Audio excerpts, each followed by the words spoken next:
It's a rainy morning, everyone.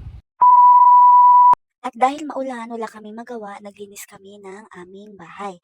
At yung cabinet na yan, pinag-aalis ko na yung mga gamit dyan dahil nga po, aalisin ko na sa loob yung cabinet dahil sira na. Yung bag na yan, hindi pa siya masyadong sira. Kumbaga, medyo nag-ano lang siya, yung nagbakbak ba.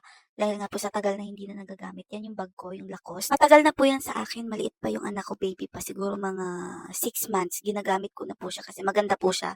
Pag ano, maraming laman. Maraming laman dahil nga po malaki siya, kaya kung may mga gamit kayo ng bata, kung ano man yung ilalagay nyo, kasyang-kasya talaga siya dyan. Hindi ko naman po siya ipapamigay, kinunan ko lang po dahil nga po sa tagal lang nakatago, hindi naman na nagagamit. Halata talaga na hindi kami mahilig sa bag kasi kahit na ano po yan, yung may mga tatak talaga nakatago lang, nasasayang lang dahil nga po hindi nagagamit. Inisa-isa ko yung bag na buksan dahil nga po baka makakuha ako ng pera. Magte-treasure hunting ako dito kasi baka dyan sa mga bulsa merong laman. Tsaka nandyan si mama, nakabantay siya kasi nga po naghihintay din siya baka may laman yung bag. Halata na talagang gipit na dahil naghahanap na ng pera sa bag. Hindi, may hinahanap kasi kaming mga documents ba baka nandoon lang sa mga bag-bag. Kailangan daw yun ni mama kaya namin binubuksan lahat. Tsaka yun na din, baka may pera na din. Dahil wala kaming nakuha, hindi namin nakuha yung hinahanap namin. Tinry ko tong damit ng daddy ni Sophie. Yung mga ganitong pants po kasi, uso siya ngayon. Kaya naisipan namin na itry. Maganda po talaga yung ganitong pants. Tapos, yung yung hindi siya, yung fit. Ito yung uso ngayon eh. Maganda yung color, kaya talagang sinukat ko kung kakasya. Dahil nga po malaki yung legs ko, kumasya siya. Pero hindi naman yung fit. Ano siya, tama lang. Pero dito sa may hip ko, hindi po siya talaga kasya. Malaking malaki po talaga siya. Maluwag. Pagpasensyahan nyo na po kung ano yung ginagawa ko dyan. Dahil nagpapaalis lang po ako ng pagod. Dahil nga po marami na akong nagawa. At dahil nga po hindi kami makalabas, hindi kami makapunta kung saan, dahil nga po maulan, ayan, naisipan ko na lang maglinis. Tapos ayusin yung nasa cabinet dahil nga po ilalabas ko na. Sumunod kong isusukat ay yung polo. Hindi ko alam kung bakit naisipan ko itong isukat, pero ito yung ginawa ko dito. Yan, sumayaw-sayaw ako kung ano-ano yung ginawa ko. Nag-feeling lalaki, gano'n, yung kilos lalaki, sumayaw, kung ano-ano na lang talaga. Maibsan lang yung pagod. Dahil nga po mabibigat yung mga gamit na nilipat namin, kaya yan, sumayaw-sayaw. Sinayaw ko na lang talaga yung pagod. Yung sala set po kasi namin, iniba ko ng posisyon, kaya yun yung nakakapagod doon, inurong-urong namin.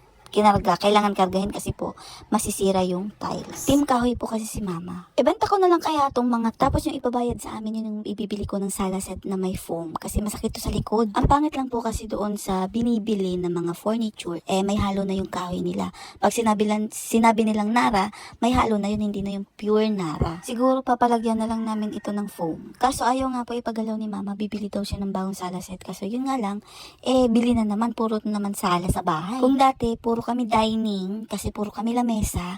Ngayon naman, puro naman kami sala. Yung lamesa po kasing iba nandun sa bahay sa Naga. Nilipat na namin doon kasi bagay siya doon mahaba. Yun nga lang, doon sa bahay, wala kami doon sala set. Pangit na yung sala set namin doon. Luma na. Ano kaya ko ilagay ko na lang itong sala set na to doon? Tapos bumili na lang ng bago si mama ng sala set. O diba? Napaka-brilliant idea. Siguro, habang pinapanood to ni mama, yung lola ko, magsasalita-salita yun. Ay, talaga si Queen Neo. Nahili ng gamit ko yan, no? Papabenta. Ganyan po kasi siya pag nanonood. Kaya matatawa ka na lang talaga. Kahit na po maulan, umuwi pa din po kami dito sa apartment. Dahil nga po may mga gagawin ako, maglilinis at kung ano-ano pa. Dahil nga po minsan lang naman kami nakakauwi doon, kaya talagang naglinis na ako para bago kami bumalik dito sa apartment, malinis na, wala nang iisipin pa si mama. Pagka matanda na po kasi, hindi na nila kayang gawin kung ano man yung ginagawa nila dati. Tsaka dati pa, malinis na po talaga si mama. Siya yung nagturo sa akin kung paano mag-ayos ng gamit. Siya yung nagturo sa akin na pagka bago magluto or pagkatapos magluto, dapat maayos na yung mga pinaggamitan. Basta siya lahat nagturo noon sa akin, kaya nga ako natuto maglinis eh. Pero hindi po talaga ako gumagalaw agad, kaya nga po sinabihan ako or binansagan ako na prinsesa doon sa bahay dahil nga po hindi ako gumagalaw agad. Tsaka, hindi talaga, nakaigalang talaga ako. In short, tamad.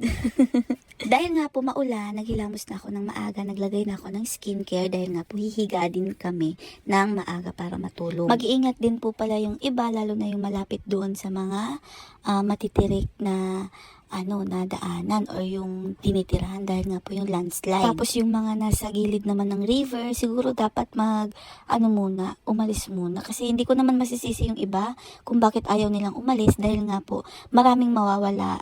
Lalo na ngayon, pagka ganitong tag-ulan, maraming magnanakaw. Naintindihan ko naman yung iba, pero siguro meron na din naman maiwan na isa. Pero yung ibang mga pamilya, tapos may mga bata pa, siguro lumikas na muna. Mag-ingat po tayo, huwag kakalimutan ang manalangin. Yun lang, bye!